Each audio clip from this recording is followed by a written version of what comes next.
तो जैसे ये फीलिंग आती है कि मेरे साथ में कुछ अनफेयर हो रहा है, तो गुस्सा आता है हमें। यहां से गुस्से की शुरुआत होती है। अब इसको आराम आराम से देखना क्या होता है, मैं आपको बिल्कुल एग्जैक्ट बताता हूं। ब्रेन के लेवल पे आप सबके साथ में ऐसा होता है, बट आप कभी बैठ करके इस चीज को ऑब्जर्व नहीं कर पाते हो। मैं मतलब डेली आप मान के चलो आधा से 1 घंटा 2 घंटा बैठता हूं और वहां पर बैठ करके आराम से ऑब्जर्व करता हूं कि मेरी ब्रेन में क्या चल रहा है। तो मैंने क्या देखा कि ब्रेन में बहुत ज्यादा प्रेशर क्रिएट हुआ पड़ा है। मतलब एक एनर्जी है जो बहुत तेजी से चल रही है, और उस वक्त मन कर रहा था कि किसी भी तरीके से इससे मैं फ्री हो जाऊं। मतलब उस टाइम पे उस सेंसेशन को कंट्रोल करना वाज नेक्स्ट टू इम्पॉसिबल। तो मेरा मन क्या कर रहा था कि उस इंसान को फोन मिलाऊं और अपने अंदर की जितनी भड़ास है सारी निकाल दूं। बट मैंने क्या किया, ये करने की बजाय I sat with that sensation और मैंने उसको देखना शुरू किया, और मैं देखता रहा नियर अबाउट आधा पौना घंटे तक, और उसके बाद में वो धीरे धीरे डिसॉल्व हो गई।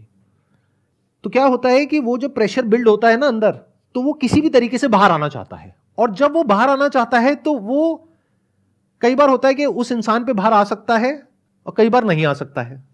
मान लो वो इंसान आपसे पावरफुल पोजीशन में है, या मान लो कि अगर आपको पता है कि ये गुस्सा अभी उस इंसान के ऊपर बाहर आया तो आपको कोई बहुत बड़ा नुकसान हो जाएगा, तो अब वो कहीं और निकलता है। तो मैंने एक चीज यहां पर सीखी कि जब भी कभी इस तरह की एनर्जी अंदर क्रिएट हो, यानी कि गुस्सा आए, अभी एनर्जी इस लेवल तक पहुंची कैसे, शुरू हुई थी बहुत ही छोटे से थॉट से कि कितना घटिया आदमी है। बस इतना छोटा थॉट था जो सुबह से रात तक आप लोगों के माइंड में आता है, लेकिन आप इसको ऐसा समझते हो कि ये तो कुछ भी नहीं है, बोलते ही रहते हो सुबह से रात तक। और ये छोटा सा थॉट कितनी जल्दी बड़ा होता है, you can't even imagine in the wildest of your dreams.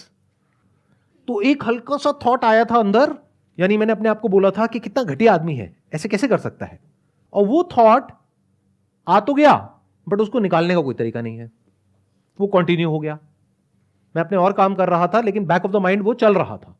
तो जितना वो थॉट आ रहा था, मैं उसके बारे में ऐसे लोगों से बात कर रहा था जो कि मेरी तरफ थे, और वो सब मुझे सपोर्ट कर रहे थे, हाँ हाँ हाँ बड़ा घटिया आदमी है। तो वो थॉट और पक्का हो गया, तो मुझे वैलिडेशन मिल गया कि मैं सही सोच रहा हूं।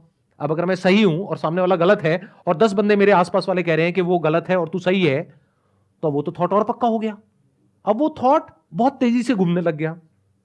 ये पूरी प्रोसेस चली थी आई थिंक 2 से 3 दिन, उसके अंदर अंदर ये काम हो गया था। और फाइनली 2-3 दिन बाद में जा करके मुझे खुद भी नहीं पता लगा कब मैं एक ऐसी सिचुएशन में बैठा था जहां पर कि मेरे को हेडेक हो रहा था, और ब्रेन में इतनी तेजी से वो सेंसेशन चल रही थी, जिस टाइम पे I was in a kind of a situation कि अगर वो मेरे सामने होता इंसान तो पता नहीं क्या हो जाता। अगर मेरी जगह कोई और होता तो वो पक्का रिएक्ट कर देता, वहां पर नहीं करता, कहीं और कर देता और कुछ ना कुछ रायता फैलाता। क्योंकि जैसे ही आप रिएक्ट करोगे इस स्टेट में, विच इज एंगर, तो बाहर क्या निकलेगा, एंगर। तो वो जो एनर्जी होगी जहां भी जाएगी, जिससे भी जाकर के टकराएगी, वहां से सामने से एक रिएक्शन आएगा। जैसे ही रिएक्शन आएगा आपको और गुस्सा आएगा। यानी उस गुस्से में अगर मैं उस इंसान को मैसेज कर देता कि तू ऐसा कैसे कर सकता है, तू कितना घटिया आदमी है, ये है वो है, कुछ ना कुछ रायता मैं जरूर फैलाता, तो सामने से कुछ ना कुछ रिएक्शन आता, और रिएक्शन आते ही मेरी जो साइकिल है ये और स्ट्रांग हो जाती, गुस्सा और बढ़ जाता, फिर मैं कुछ और बड़े लेवल पर रिएक्ट करता, फिर सामने वाला भी बड़े लेवल पर रिएक्ट करता। तो मैंने उसको बर्दाश्त कर लिया, उस इंसान को नहीं, अपना ही जो थॉट था जिसकी वजह से वो फीलिंग्स, इमोशंस, सेंसेशंस ट्रिगर हो रही थी, उसको देख लिया आराम से बैठ करके। और मन कर रहा था उस वक्त कुछ करने का, लेकिन कुछ नहीं किया। And next day everything was normal. अगर वो